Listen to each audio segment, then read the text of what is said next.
All right, turning it to Taylor. I'm one of the student organizers, and our first presenter today is going to be Laura Pytlik, and she's the founder of the Marietta Marketplace. So I'm going to turn it over to Laura. Thank you. And I created a little venture called Marietta Marketplace, and I want to talk about that, but also another venture that I'm hoping to transition Marietta Marketplace into that's near and dear to my heart. So I work full-time in the Petroleum and Geology Department. I love my job, people are great, so this is not like an escape plan for me. This is something that I would be doing in addition to what I do now. And I feed my creative side by having 2 little online shops on a website called Etsy.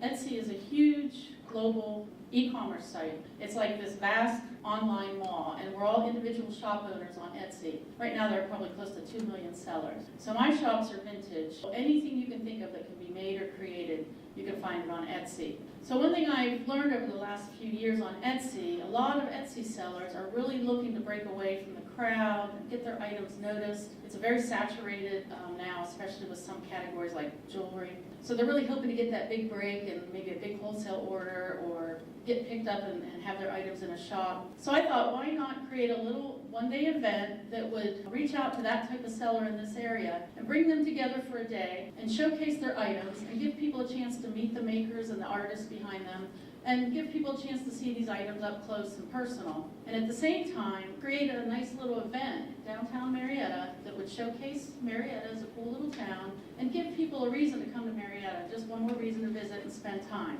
So that's how Marietta Marketplace was born 2 years ago. This is my logo. I'm a pop-up flea for the MOV, which is the Mid-Ohio Valley. And pop-up just means that I announce the dates and we come to town, we set up for a day. My location does not change. My location is on the Armory Square. So we fill the Armory Square with tents and we invite all the visitors and buyers. We heavily promote it. And it's just a great little event in downtown Marietta. The first year was 2014 and we had 2 events. This is a couple photos of that first event.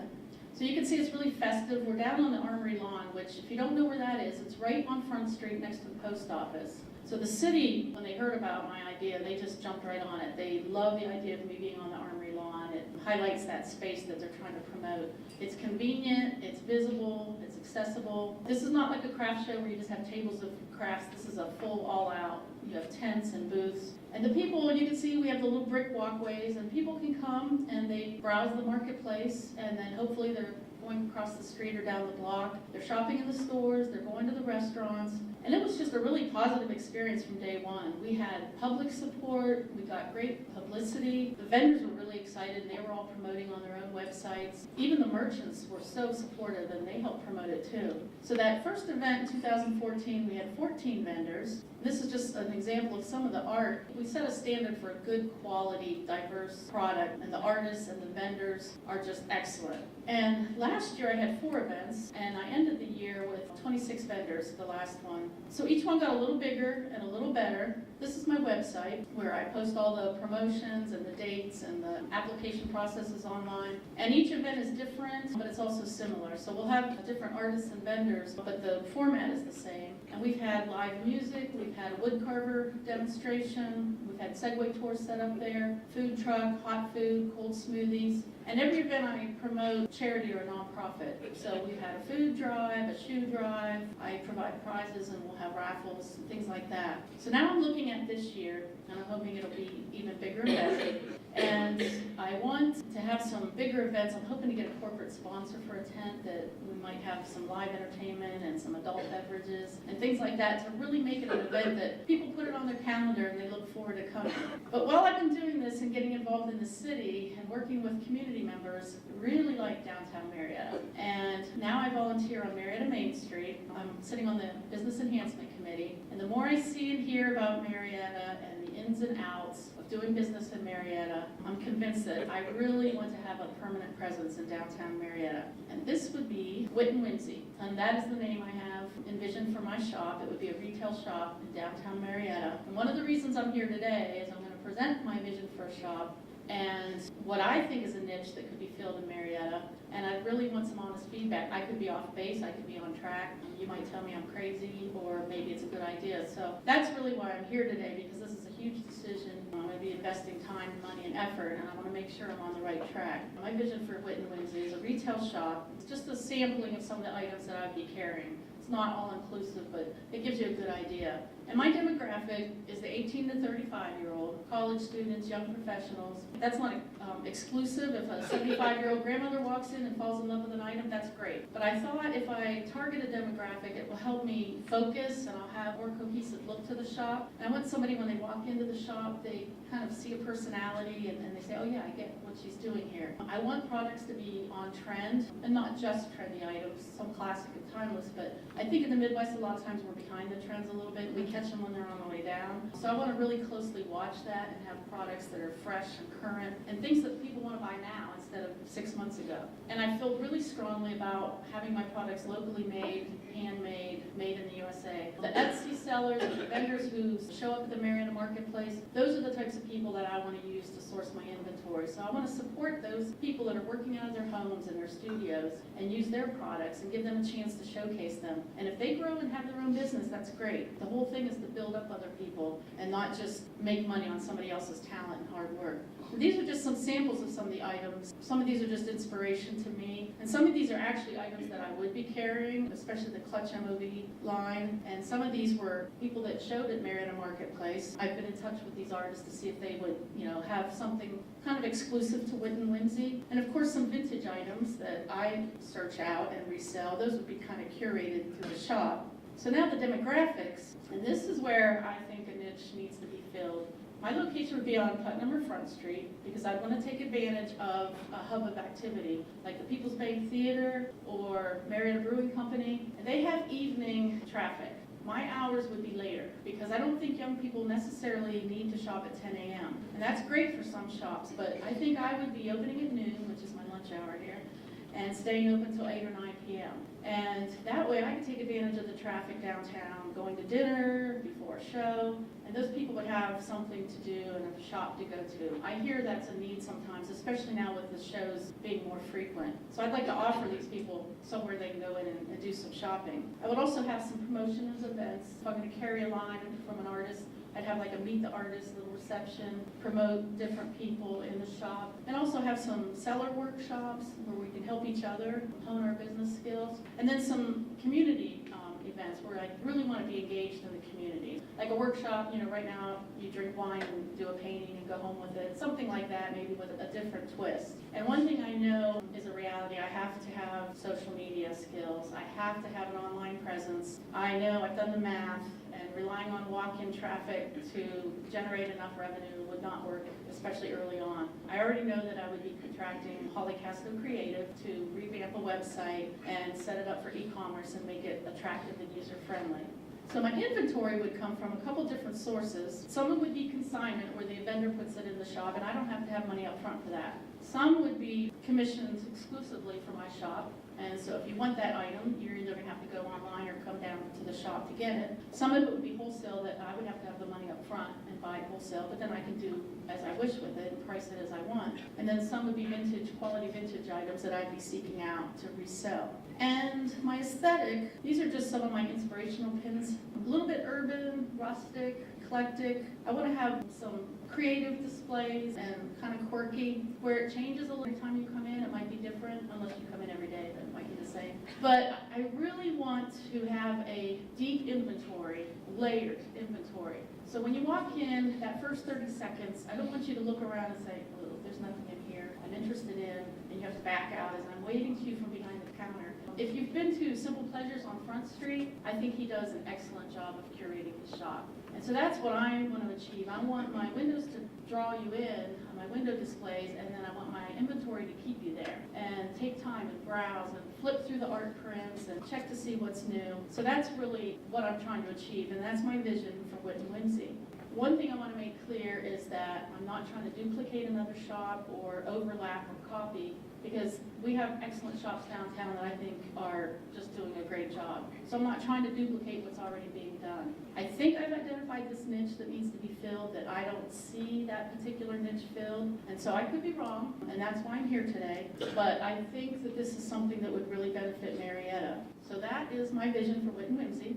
When you see a new shop open in town, is there something that tells you right away, oh, this one's gonna make it, or this one might struggle a little bit? Or when you see a shop that has been there 6 months and suddenly they're not there anymore, is there something you feel like they really missed something obvious? You know, I wanna make sure that I have all the bases covered before I start this endeavor. And if there's any advice of things to really dot your I's and cross your T's, that I would, be helpful to know that. So I welcome any comments about that.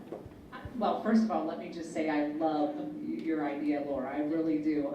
And a couple things that I really liked that I think are, really appealing to me is the extended hours, and then with your ideas with the window displays. I think those things are really important. A lot of times what we like to see, or what we see as successful for a business, is for you to be able to sustain that business for a couple of years, have enough capital going in to just kind of figure that I'm not going to take a paycheck for a couple of years. Also with that, having the money to market it. I love the social media marketing, and I guess my question back to you is, what are your plans, outside of social media to market it? Because when I'm downtown, I don't see a lot of young people. So how are you planning to captivate them to bring them downtown? I know it's not just students, there are a lot of young people that aren't here at Marietta College, but to offer incentives, whether it's a loyalty type program or sale flyers when they come on campus in the fall in their packets. And yeah, it does, that is a really big effort, and I know that because from what I've observed and the efforts that other people have put into trying to get people downtown. So that's something that is definitely a big project, and hopefully the help of an intern too would help connect with that age group. A lot of times in the small business, we'll see owners that will start businesses and, they may be there for a week or so and then, they're gone, expecting that business to run on its own. But it sounds to me like you already have a plan that you're going to be present there and, and you're going to have that. So a lot of times that just determines that, because the owner takes ownership. You see what's happening with customer service. You see how things are, what's happening in the store. And that means a lot. You hit on some points that really I was thinking about when you were talking.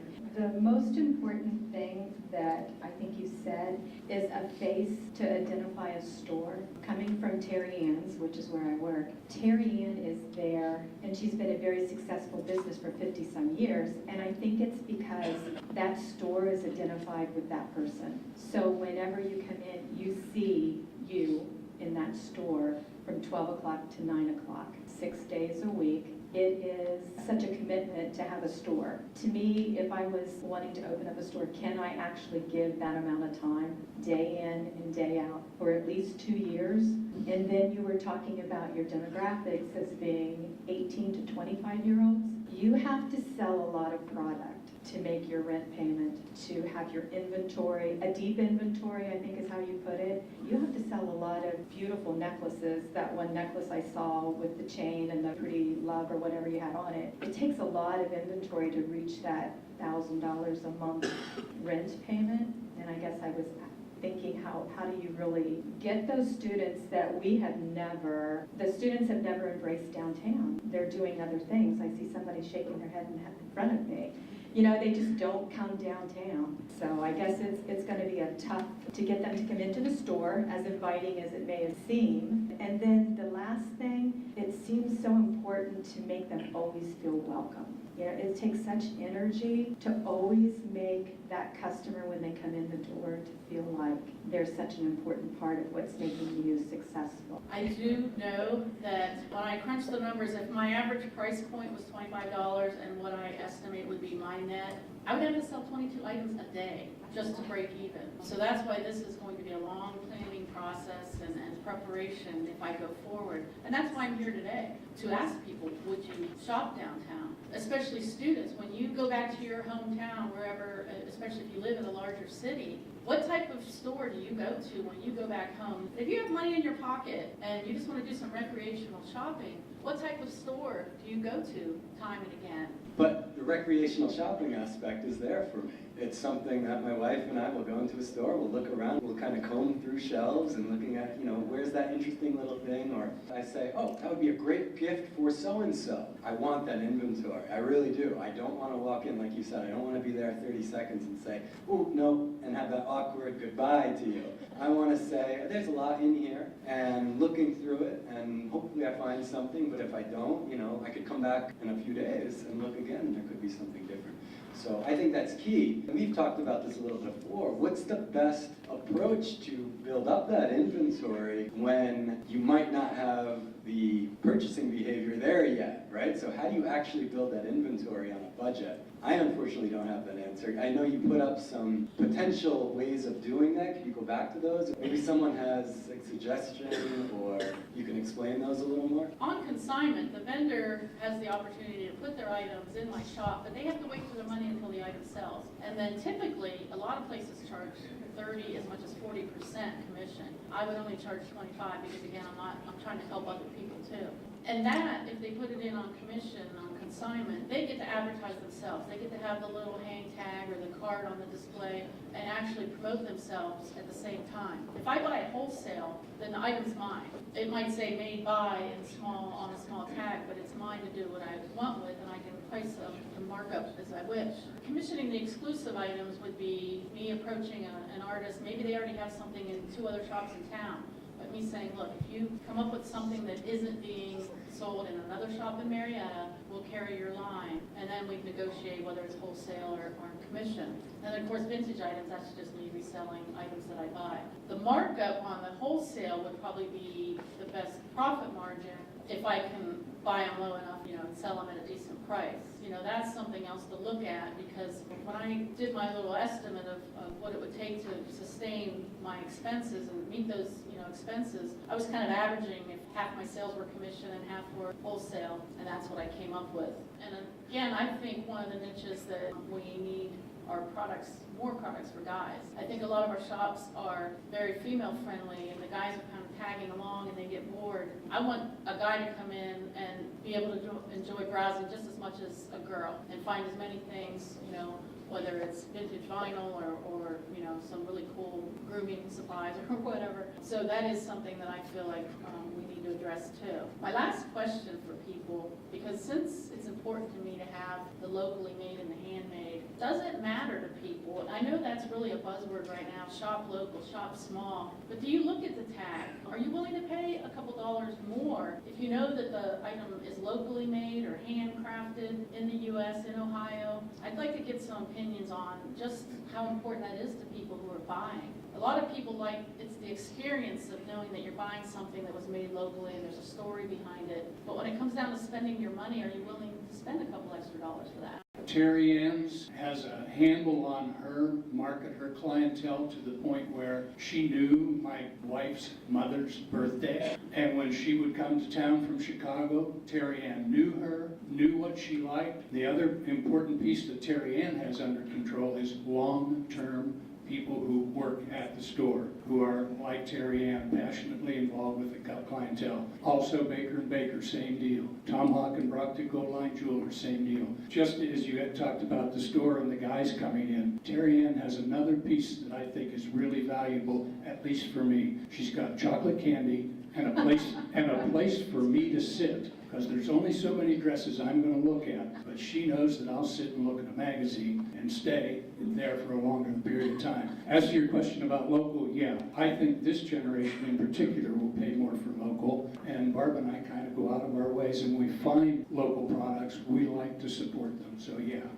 I appreciate you saying that if it does say Amish or whatever, that makes it more appealing to you. I think when you're of a certain age group, it's more about the ability, the money that they have. Now, it'd be more important to him because of our age group. It is more important. But the younger, I don't think that's important. It's more if they have the ability, and they don't have the ability. There's a buzz about having a bag that says Lush on it, and there's nothing like that in this area. So in addition to the handmade artists and crafts, the ability to maybe partner, and Lush is out of Canada, to say, look, Lush, we know you don't want to go in a big way into the this area, but I can provide you a small niche with these products, and you can say you're in this area, and that could be a get in the door. Oh, and look at all this other cool stuff. Because if my daughter would be dragging me down there tomorrow. The demographic that you're looking at is an online shopping era, which is one of the reasons why Etsy pulls. So I think, in my opinion, at the end of the day, you're going to have to make the decision, is the overhead of rent, utilities, employee salary worth selling all those extra products to break even just to have the storefront versus the online age? Because, I mean, I'll even tell you, kids in our age group will go down, try on a pair of jeans and go home and buy them on the internet because I can get a better deal or I can get something going on that day. So I think that's the biggest challenge between deciding storefront versus non-storefront. The other thing in your model, I love the concept of bringing that merchant artist walk type deal and all those together into a storefront, because rather than see them one time a year, I can see them 365 days a year. So taking the 25% wholesale piece out, have you put any thought into maybe inviting those vendors to be a part of that organization, paying a monthly rent, which is going to make them want to be in there more often with you, which is going to bring a different crowd with them because they're going to bring their people with them too, which is going to push your audience a lot faster. I think that's Primitive has that business model. You share the rent. I would want to be a little more active in the curation of it, so it's not just booth, booth, booth. But if I could come up with a concept that would allow people to share the rent and be an active part of it, that probably is a really good alternative. There's still nothing like going somewhere, waking up, going somewhere, and feeling like you're doing a productive job. So for them to have a place to set up and do their stuff, but I agree with you in keeping the total control of the vision of the shop, for sure. Thank you very much. Thank you, Laura. Thank you, everyone, for coming today. My name is Natalia, and I'm the other student organizer for PioPitch. Our second presenter today is Jack Moberg, and he is the owner of Juice Plus franchise. So let's welcome him. Let's start with the obvious. Many of you can look at me and determine that I'm old enough to be your father. Some can determine I'm old enough to be your grandfather. And if I had given Natalia my birth date apart from just the day, you could put pencil to paper and figure out I could be your great-grandfather, which is why I wanted to talk with you and has to do with the questions I'll be asking you at the end. Many of you are not very far away from graduating college and getting your first job. What my bio doesn't tell you is that I had, so far in my career, one job that I kept for 1 year, 3 weeks, and 3 days. It does tell you I'm a serial entrepreneur. It doesn't tell you how successful or unsuccessful any of those ventures have been. But like me, you may discover on your first job that there are a lot of things you don't like about it. There were a lot of reasons why I left that job in that 1 year, 3 weeks, and 3 days and borrowed $5,000 and started my first business, which also doesn't say this was not so hot. Got into the oil and gas business, didn't really get ahead, but I had a passion for the business because I had this dream that at some point I was going to be involved in owning a small piece of an oil well which would send money to me that I hadn't worked for, but I paid my dues for. Didn't really happen. Ended up getting a nice assignment in North Dakota. Unlike having to punch a clock, I got to work 24/7 and literally 7. Got paid pretty well for it. Came home after a short amount of time with a fresh pilot's license. I had time to learn to fly, an airplane, and about $50,000. And a strong desire to get the heck out of the oil and gas business, because God didn't put oil and gas in the nicest places in the world, and I was tired of living in motels and eating 3 meals a day, 7 days a week out. So in the course of wanting to get out, the question is, what are you going to do instead? And I networked long before Facebook and other things that you guys have with a friend locally, Marietta College grad in marketing, and he gave me an idea, and I said, I fell in love. I thought, that's great. Everybody needs that. I'm going to do that. Went and borrowed $100,000, bought a piece of land, built a building, opened the doors, trained the staff, and literally we opened on Valentine's Day of 1985 in the midst of a snowstorm. We broke even the first week. I took the next weekend off, went skiing, and that's the last time we broke even for over 4 years.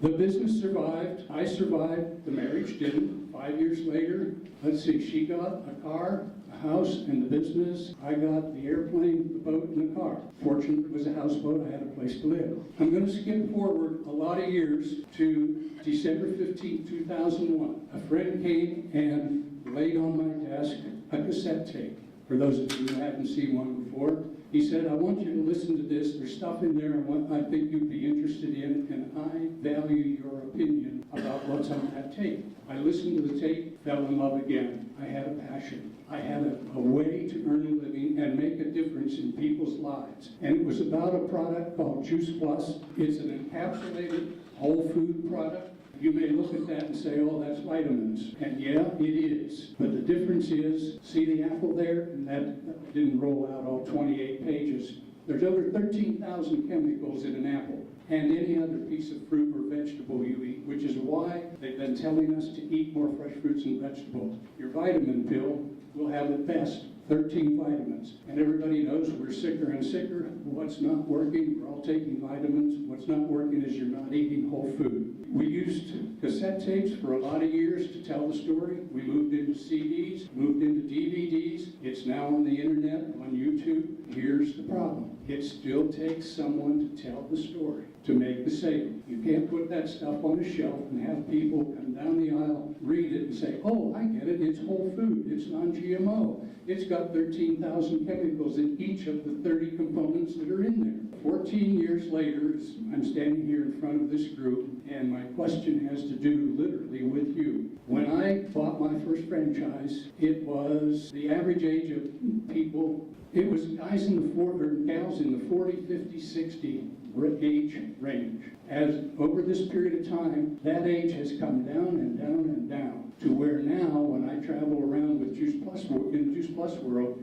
it is literally people in your demographic, girls 18 to 35, who are building businesses, not jobs. They're at home, in their pajamas, some of them pregnant, some of them have one kid running around on the floor. And what are they doing? They've got their cell phone out, and they are networking. They are running the network, they're building their business online with people they know and meet through people they know. That is a foreign world to me. I know how to do it with my age group. I don't know how to do it with your age group. I have a friend here with a local business who hires people like you, fresh out of school, got good resumes, and often they don't last 2 or 3 weeks because they spend more time on their cell phone running their social network than they do doing the job they were hired to do. The irony is that's the kind of person I'm looking for. Somebody who has a long, long list of contacts on their cell phone, who knows how to continue those networks and knows how to talk about health, how to talk about food, whole food, how to talk about non-GMO, all the things that you guys are valuing that set my product, this product, Juice Plus, apart from what we've been doing for decades that doesn't work, which is thinking that vitamins will bridge the gap between what you're eating and what you should be eating.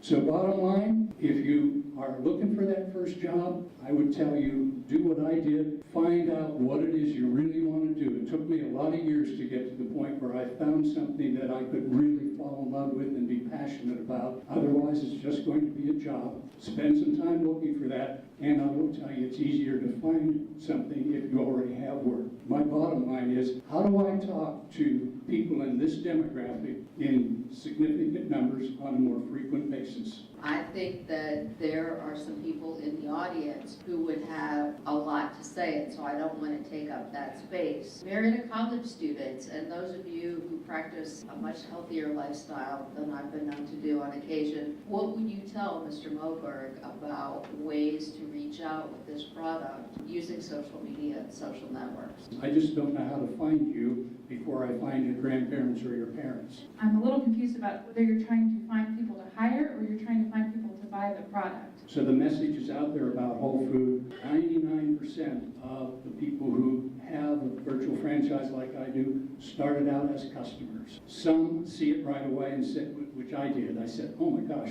that's great stuff. I want to take that the rest of my life. And knowing myself, I'm going to share that with other people. And I knew the guy who shared the tape with me was a serial entrepreneur. And I said, Bob, what's it take? Typically what happens, people will become customers. They'll take it for a couple weeks, couple months. They'll feel positive results. They'll feel more energy. They'll sleep better. They'll have a lot of other positive physical effects. And they'll start talking to friends. And they'll say, go see Jack. Go see Jack. Go see Jack. And at some point I say, you know, you're doing my job. And I make a nice little commission on it. Thank you very much. Why don't we talk about what it is I do? And you may say, well, I don't want to sell to my friends. Or I don't want to have an inventory. I don't want to be delivering that that stuff. I don't either. You've already been doing it. It ships directly from the company. I don't have to carry it. I don't collect any money. I just share the story. So what am I looking for? I'm looking for that one, maybe two people in this group, a group this size, that might look at that and say, that sounds a whole lot better than the job that I haven't gone looking for yet. And I'm looking for somebody else who's health conscious and says, I've been taking vitamins since I was 8 years old. I still get 3 colds in the wintertime. I get a flu shot every year and I still get the flu. What's going on? Maybe he's got something I'm interested in. I think since cancer is pretty big around here, I would like to see something like it helps improve cancer, or what it does to help give me energy because I suffer from being tired all the time. So that would really help me buy your product. And seeing that and talking about how many customers it's helped. And hearing from the customers, like from your commercials or something, this is what I felt like, and this is how your product improved that customer. That would really help me. We tell stories in the Juice Plus world. We all tell stories. We've all got personal stories. We hold meetings in our homes. We will hire a speaker. We'll bring a doctor in from out of town who has been involved with the Juice Plus world, and he tells stories. It's all about the stories. When I first started, we had, I think, about 8 published in medical journals studies. At this point, we've got over 31 studies published in medical journals. The strong selling point was, here's the medical documentation. Because of your generation, that doesn't work anymore. What works is the personal one-to-one stories of people with experience. I'll tell you, I took this for over 1.5 years, and all I could say was, my wife, who brought home colds all the time because she was a school teacher, I got fewer colds that year, and they didn't last as long. Well, is that worth the price I was paying? Yeah, to me it was. Many of you won't understand this. I got out of bed to go to the bathroom one night, and about the 5th step on the way to the bathroom, I noticed my feet don't hurt. I was 56 at the time, getting a little arthritis, was used to taking those first 4 or 5 steps gently until the feet started to limber up. My feet didn't hurt to this day. My feet don't hurt. Does it happen for everybody? No. Is there a published study on it? No. But many people have positive arthritic experiences, which at my age is worth it. I have no aches and pains until I started playing tennis. And I was real unhappy because I'm unaccustomed to being in pain. And there are a lot of good cancer stories. I don't have one. It's what we look for and what the company pays for instead of buying TV advertisement is my relationship with you or your relationship with your network of people. And you can say, yeah, my feet don't hurt, and that's worth it.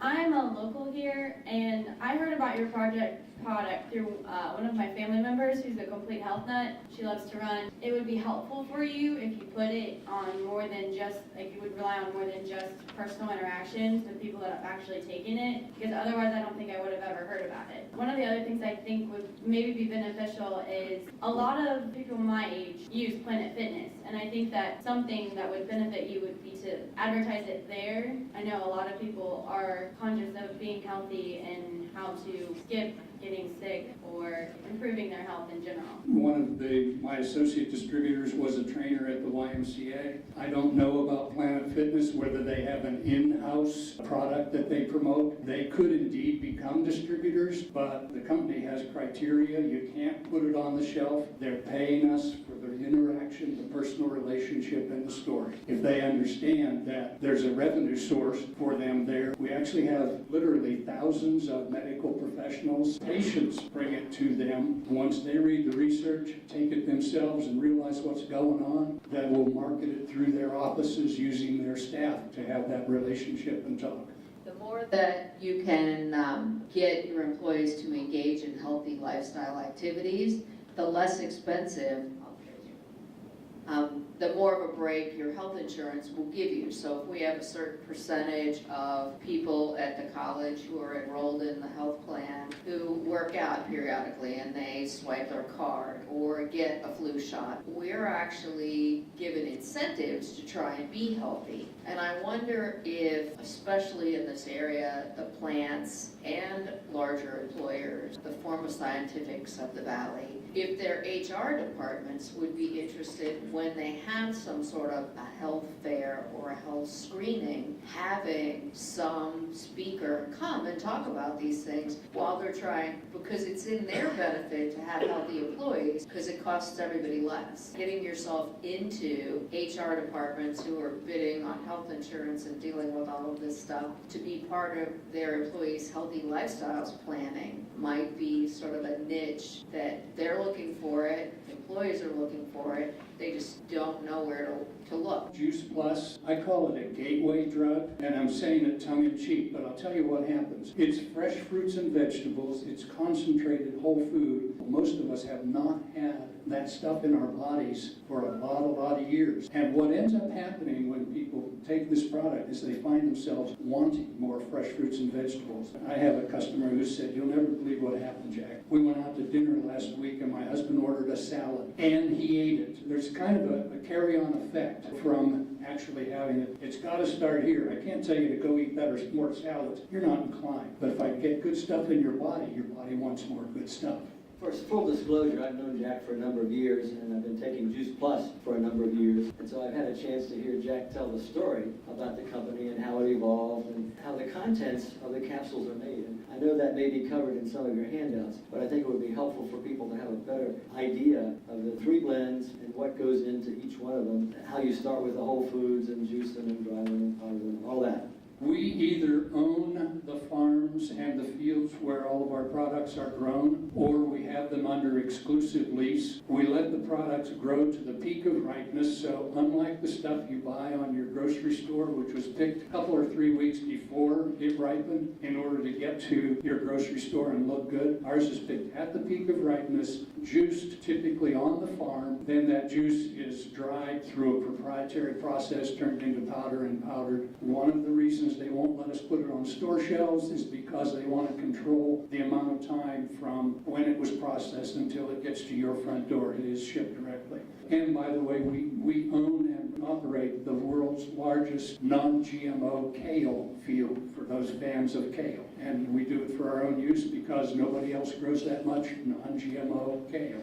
It's the fastest growing segment of our market, which is why I'm here. Distributors who have young kids at home, they watch their parents' lifestyle over years. They've been force-fed Juice Plus, sometimes preconception, and they get it. They get the lifestyle, they get the philosophy. Kids from distributors do well, but then those kids market to their peer groups. We've got people in college with a distributorship who are marketing to their mostly athletic friends. Athletes get it. Juice Plus is actually the official supplement food for Germany, Austria, and France ski teams. They get it. They understand the value of fresh whole food. I want to learn how to get into that market. Before Christmas, I had a customer of one of my associates call me and say, "Do you have 2 boxes I can give as Christmas gifts?" And I said, number one, I didn't have them because I don't carry inventory. We know from experience it does not work as a giveaway. People expect to feel something. That's how, like, give it to me for 30 days. I actually am a little short with those people sometimes. If you're expecting to feel better after eating an apple, ain't gonna happen. Whether or not you eat one every day for 30 days, ain't gonna happen. Give me 90 days or 120 days, which, by the way, that box is a 120-day shipment of it. And after that period of time, most people, if their bodies are going to feel something, it'll happen in 90 to 120 days. And I told my story. Year and a half in, all I could say is didn't get as many colds last year. They lasted a shorter period of time. So sampling will work great with the bars I passed out. People will like that. And the bar market is big. I haven't developed it. And those are new bars, by the way. Just the formulation's only out about 2 weeks. I'm not big into processed food, but I'll occasionally carry a nutrition bar because at least it seems the better way to go if I am going to have something processed. And so I think that could be, the gateway, because you have to get over the skepticism. A pill, I'm skeptical of pills. To say that I'm going to take a pill that seems like a vitamin, I think you're going to get a lot of skepticism because we have heard that vitamins aren't great. The Marietta Main Street is hosting a Boost Your Business workshop on February 9th, and the topic is specifically on marketing to millennials. It was based on a research project last year from marketing students here at Marietta College who did an extensive project throughout last semester, so that might be of interest to you to attend. Thank you. And by the way, Anybody who would like some information, either text or email me, and I'll send you videos or whatever it is you like. The other product I did not mention is the green thing that's on one of the brochures. We so believe in whole food. We think you ought to be growing your own, and this is the 4th year for that product. I've got 2 of those in my office right now, growing salads all winter long, and it's a way for your generation to touch my generation, because we understand a garden many of us have bought into, a vertical garden, and you don't have to get your fingers in the dirt or know anything much about growing stuff to be successful. Because we're talking about this demographic, do you mind sharing your price point? Because that's obviously something that's pretty critical. It costs about $1.36 a day to take the fruit and vegetable capsule, which I thought, that's $1.36 a day. Well, I was on the school board at the time, and I'd go to the high school and I see kids walking around with $1.25 soda. So I got over that price point real quickly. In the interim, we've had 2 price rises attributed to product, and I think 2 attributed to transportation. It now costs $1.48 a day. So what I haven't done that $29.90. I don't deal with it on that basis, but if you add the 3rd product, it takes it from $44 to like $70 a month for all 3. So $3, less than $3 a day. Almost confessed to one of my former sins. They cost a whole lot more than $3 a day. Waiting at Planet Fitness or setting up your own booth at Planet Fitness where you can talk to people as they come in would be one theory, but getting in touch with athletic directors of the colleges, coaches for their teams, where you can get a moment to talk to the group at one time.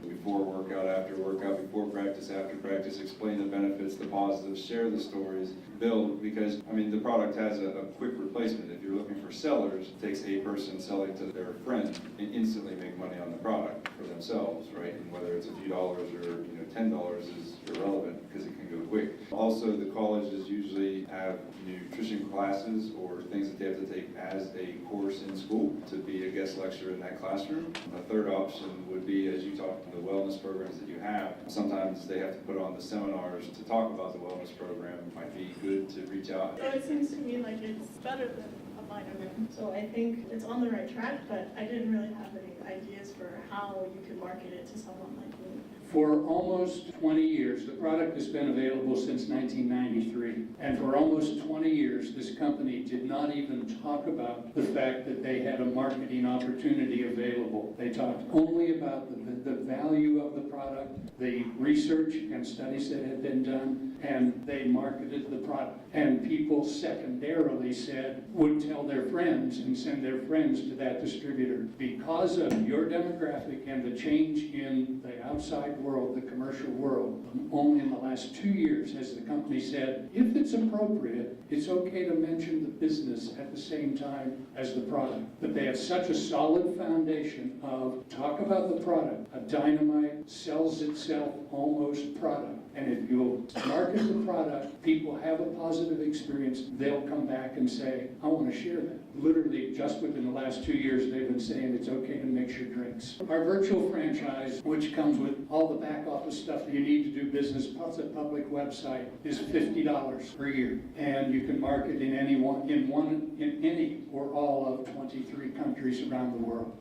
Come back on February 25th. Thank